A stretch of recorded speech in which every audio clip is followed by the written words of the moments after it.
cuando ellos en Alemania, un productor, de Bruno Koschmider, ellos tenían que tocar no solo música propia, acompañaban a Tony Sheridan también con muchos covers. Imagínense lo que es para un artista, presentaciones de 6 horas, 4 horas.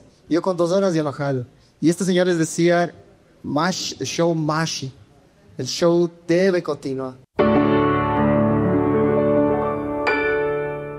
Iván es un experto en Beatles y con él vamos a compartir algunos momentos. Es para mí realmente un gusto, y un gusto también poderme reencontrar con tantos buenos amigos, músicos y artistas que como a mí me gusta The Beatles, y más allá de pensar o considerarme un experto, creo que de los Beatles siempre vas a tener que aprender día a día, porque cada día sale algo distinto, algo que nos da a entender que los Beatles cambiaron la música del siglo XX, del siglo XXI, y no solo la música, mi querido Hernán, sino que la cultura pop de aquel entonces. Entonces, para mí un gusto poderles contar más que nada una historia con los Beatles y cómo me ha ido influenciando no solo a mí, sino que a los músicos también de mi generación, la música de los 4 de Liverpool, de la mano del señor Mr. Brian Epstein y del grandísimo Sir George Martin, que son las figuras más importantes de lo que vamos a ir conversando y vamos a ir teniendo mucha tela que cortar. ¿Cómo llegaron primero, cuántos años en la música llevas y cómo llegaron los Beatles a tu vida? Llegaron los Beatles a mi vida de la manera más coloquial, como un juguete, y por eso les he traído para compartirles desde el primer disco de The Beatles que yo escuché. Y aparte de ser como un material didáctico y lúdico para mí, como un frisbee y todo eso, también lo escuchaba. Y la primera canción que escucho es All You Need Is Love, por ahí debe haber sido en el año 80 y pico, en mi infancia, y de la mano de otros artistas que escuchaba mis papás en aquel entonces. Y las trompetas de All You Need Is Love me dejaron fascinado con este recopilatorio de The Beatles, que ya les voy a indicar en el estado en el que está. Y yo creo que gracias a The Beatles y Stevie Wonder con la canción I Just Called to Say I Love You, que me cantaba mi mamá, es lo que marca desde mi infancia que quiero ser músico, y desde ahí lo supe que no me iba a dedicar a nada más que a ser músico profesional en adelante. No lo sabía, pero eso me lo dijo. Y las trompetas de All You Need Is Love. Bueno, los Beatles influenciaron a muchísimos, ¿no? Como a ti también te influenció, por ejemplo, los Beatles. Tenemos, por ejemplo, el ejemplo de David Gilmour, el cual fue influenciado por Beatles. El ejemplo de Ozzy Osbourne, que bueno, pues es gran influencia a los Beatles. Estudiaste canto lírico. Cuéntanos esa etapa, y también antes de hablar del disco, ¿cuántos instrumentos tocas? ¿Juegas? La palabra es jugar con un instrumento. Por eso en inglés es play, ¿no? Play the music. En francés es jouer avec la musique. Pero acá lo decimos tocar instrumentos. Yo entré a estudiar canto lírico siempre enamorado del rock. Siempre enamorado del rock, y no sabía lo que me enfrentaba, porque era música académica, áreas antiguas, la parte coral. Y siempre enamorado del rock y la música que me gustaba. Mis maestros decían, Iván, si estás estudiando en el conservatorio y quieres aprender las bondades del bel canto, ¿qué haces aquí? Desde ese entonces me prometí que cuando iba a ser docente, iba a ponerles total atención a las necesidades de mis alumnos para la música que les gusta cantar, para lograr así poder ser más abierto musicalmente. Y yo puedo decirte que soy un cantante de rock aficionado a la lírica, porque la lírica no tiene la culpa para nada, un género tan maravilloso, tan hermoso, de que de pronto seamos un poco cerrados, ¿no? Entonces soy un amante de la lírica, y pueden ver a Paul McCartney también interpretar Bésame Mucho con una colocación vocal como la de un tenor, ¿no? Ese es también, haciendo enlace con los Beatles, parte de la versatilidad magnificente de McCartney. No te podría decir que es mi libro favorito, porque es difícil entre McCartney y Lennon, ¿no? Pero así fue como empezó la carrera, y así creo que se puede seguir siendo música. ¿En ti cómo influenció esta banda de los Escarabajos? ¿con cuál tema fue el que dijiste, bueno, esto me rompió la cabeza? Yo diría que el primero que escucho es All You Need Is Love, pero un tema que me vuela la cabeza es A Day in Life. Fuérese a todos. Yo creo que a todos, yo tiene una sensación de terminar, de concluir, que a mí me encanta ese tema. Es con media filarmónica ahí, o sea. ¿No? Let It Be. Para mí, Alejandro Let It Be, más allá, es un mantra. Es una canción inmortal, ¿no? Lo que está diciendo en Let It Be, ¿no? O sea, son canciones, como dice Alejandro, con tal fondo, tan trascendente, que los Beatles, y no solo en música, sino que el texto, la música, y como decía Eleanor Rigby, escuchar la instrumentación de Sir George Martin. Yo no te podría decir cuál es el quinto Beatle. Mi corazón está dividido entre Brian Epstein y George Martin, y un poco tal vez me decías de Billy Preston. Pero los Beatles tienen no solo música, ellos enlazan la música y el texto de una manera que es tan magistral que yo podría seguirme enterando de cosas nuevas, y es por eso que no me considero nada experto, porque de los Beatles aprendo todos los días de mí. Y bueno, vamos a ¿qué podemos rescatar de Amazing Puppet Machine? El tiempo, ¿no? El tiempo. Acá me llamaron la atención, por ejemplo, Submarino Amarillo, y me llama la atención cómo las ediciones antiguas traducen los títulos en español. Les cuento una anécdota. Perdón, antes de que te interrumpa. Esta edición, este disco, es fabricado aquí en Ecuador cuando habían las prensadoras. Antes había industria, ¿no? Y Pesa, J.D. Fero Guzmán, Fediscos, ¿no? Y esta justo estaba viendo, porque yo no tengo este disco. Es más, me lo voy a llevar para la colección, para que esté completa. Claro, esta es de... ¿Mi Pesa Fediscos? Sí, es un disco producido aquí. La manera como traducían los títulos era hasta cierto punto un poco graciosa, ¿no? Sí, realmente. Y te contaba, ¿no? En un viaje a Buenos Aires compró Please Please Me original. Se me cae el disco, se triza el disco, y esa es una promesa que tengo que volver a tener la edición argentina de Please Please Me. Cosas que pasan, ¿no? Vamos ya de lleno al sonido de los Beatles. ¿Quién creó ya el sonido, no? Porque bueno, cuando fueron de Quarryman era otra cosa. Luego pasaron a ser Johnny el de Mundo. Todavía siguió con eso. Bueno. Y luego pasaron a ser The Simple Van Beatles. Hasta que ya en los 60 se forman como cuarteto. 61 aparece, como dices, el quinto Beatle. Sir George Martin. Estos chicos de la preparatoria Quarry Bank, amantes del skiffle, y George Martin es, no te preocupes que se ha caído varias veces y no se va a dañar, ¿no? Porque ha sido un juguete siempre.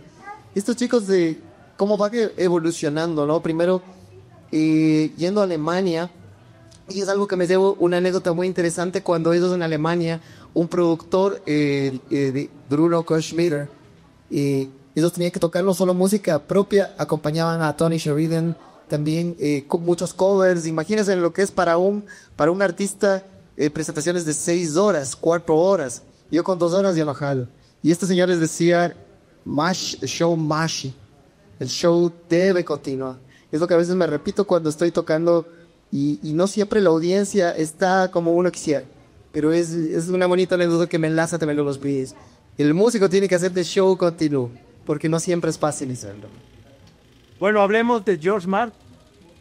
¿Cómo aportó George Martin ya al sonido, Peter? Cada álbum es diferente, cada álbum va rompiendo. Antes de llegar a los álbumes conceptuales, empezando el Revolver, ¿cómo fue el aporte de George Martin con el sonido de los Beatles? Desde mi punto de vista, uno de los quintos, ¿no? Porque digamos el aporte de Brian Epstein es el aporte fundamental, ¿no? George Martin es un académico que guía ese talento tan grande que tienen los Beatles para ordenarles correctamente, hacer arreglos de orquestación con las distintas influencias. Y una cosa interesante que tiene George Martin, tiene la visión, lamentablemente, de decir que Pete Best no puede cumplir, y le llaman a este señor Richard Starkey, que es Ringo Starr, nada más ni nada menos, que le debe la vida, de dicho, a George Martin, y compacta lo que sería la banda que todos amamos, ¿no? Incluyendo muchas cosas más, como tener asertivos ingenieros de sonido, como dice Pacho, los inventos de cuerdas, ¿no? Eleanor Rigby, cosas que encontramos de, qué sé yo, Paperback Writer. Se me vienen tantos temas que me confundo, Hernán, así que vamos a seguir trabajando en la memoria. Y aparece Phil Spector. ¿Cómo fue el aparecimiento de Phil Spector? ¿Qué es lo que aportó él? ¿En qué álbum? Igual. Miedos, primero. un gran productor, pero les recomiendo que busquen el documental Spector, Phil Spector, que produce una serie de artistas increíbles y el creador de lo que le llaman The Wall of Sound, ¿no? El muro de sonido. Pero Phil Spector produce Let It Be. Y al punto que Paul McCartney no estaba tan de acuerdo y hace, me parece que en el año 2004, Let It Be Naked. Si lo pueden encontrar, es un disco plomo, ¿no? Sí, plomo. Con las mezclas que como a Paul McCartney le parecía correctas, quitando un poquito, volviendo a evocando esto de lo menos es más. Y bueno, Phil Spector realmente es como un gran productor, pero definitivamente no era George Martin. Y sin embargo te digo que Let It Be en los últimos años ha sido de mis álbumes favoritos. Tiene cosas que ellos tal vez tenían desde los 70s, pero tiene temas increíbles, ¿no? Y Phil Spector también cambia la historia de la música. Él estuvo en prisión por asesinato. Y pueden ver en el documental Spector, muy interesante todo lo que genera, ¿no? Hay una anécdota, llámanos, de los Beatles, a propósito, que los Ramones son muy fans de los Beatles y por eso se llaman los Ramones, porque Paul McCartney se registraba en el hotel como Paul Ramón y sale el apelativo Ramón. Y Ramones cuenta que cuando hicieron el disco rojo, End of the Century, parece que es el nombre, Phil Spector le decía: Johnny, ¿vas a terminar las tomas? Le decía: no, estoy cansado, Phil. Y se acaba el revólver y le decía: vas a terminar las tomas, no es negociar. Entonces, un personaje también bastante de la cultura, bastante cosa. Ahora entramos a algo que te involucra de lleno, que son las voces. Por aquí tenía registrado algo. Siempre me gusta investigar. Sobre todo, los Beatles con las voces en temas como This Boy y demás. ¿Cómo fue ese aporte de las voces? Ese cambio que antes en las bandas de pop rock no se distinguía mucho o no le daban tanta importancia. Y sí, es fantástico lo que me cuentas acá, Hernán, y voy a hacer como también apoyar esto de la parte académica, ¿no? Yo estudié la música académica, polifónica, el conservatorio, canté en el coro polifónico 4 voces, y siempre quise cantar rock. En mi juventud, digamos en mis 20s, no encontraba el sonido del rock.